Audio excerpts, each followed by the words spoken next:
Jokowi soal isu liar Prabowo tampar Wamentan, setahu saya tidak ada. Jakarta, Presiden Joko Widodo, Jokowi, merespons isu liar di media sosial terkait adanya seorang menteri yang disebut-sebut sebagai capres terlibat ketengan dengan Wakil Menteri Pertanian Harfiq Hasnul Kolbi di sebuah rapat kabinet. Jokowi menyebut peristiwa tersebut tidak ada. Setahu saya tidak ada peristiwa seperti itu, kata Jokowi usai meninjau Pasar Jatinegara, Jakarta Timur, Selasa, 19 September 2023.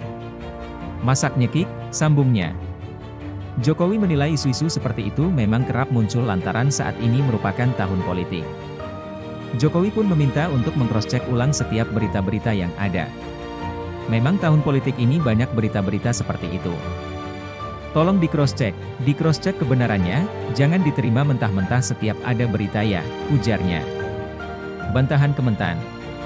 Kementan menegaskan Wakil Menteri Pertanian Harfiq Hasnul Kolbi tidak menghadiri ratas di Istana mewakili Mentan dalam waktu 10 hari terakhir. Kami sudah cek agenda Wamentan dalam 10 hari terakhir, tidak ada agenda beliau hadir mengikuti ratas di Istana mewakili Bapak Mentan SYL, kata Arief Cahyono, Ketua Kelompok Substansi Pemberitaan dan Strakom, Sekjen Kementan dalam keterangan pers, Senin 18 September. Arief menambahkan tidak mungkin ada agenda ratas yang tidak melalui tata keprotokolan di Kementan, sehingga munculnya berita yang beredar tidak sesuai dengan informasi yang terjadwal dalam agenda pimpinan Kementan. Arief juga menegaskan keterangan pers Kementan sekaligus membantah gosip Prabowo menampar Wamentan. Ia terkait berita yang ramai itu, katanya.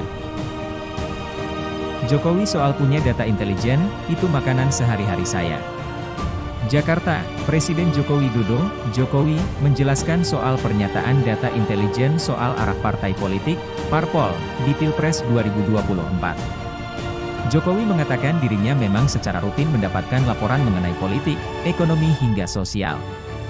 Ya, saya itu secara rutin mendapatkan laporan mengenai hal yang berkaitan dengan politik, yang berkaitan dengan ekonomi, yang berkaitan dengan sosial, ujar Jokowi usai meninjau Pasar Jatinegara, Jakarta Timur, Selasa, 19 September 2023. Jokowi menjawab pertanyaan terkait maksud dirinya memegang data Parpol. Jokowi mengatakan informasi intelijen itu diperoleh dari BIN, BAIS maupun kepolisian. Dia mengaku mendapat semua informasi baik Parpol, ekonomi dan sosial. Selalu mendapatkan informasi itu baik dari intelijen di BIN, di BAIS mengenai keamanan di kepolisian BIK, Badan Intelijen Keamanan, atau dari aliran dana dari PPATK, semuanya saya dapat, jelasnya. Jokowi menyebut jika informasi-informasi itu ialah makanan sehari-hari untuknya. Dia menyebut informasi itu rutin dilaporkan kepadanya. Itu makanan sehari-hari saya, hasil survei mereka,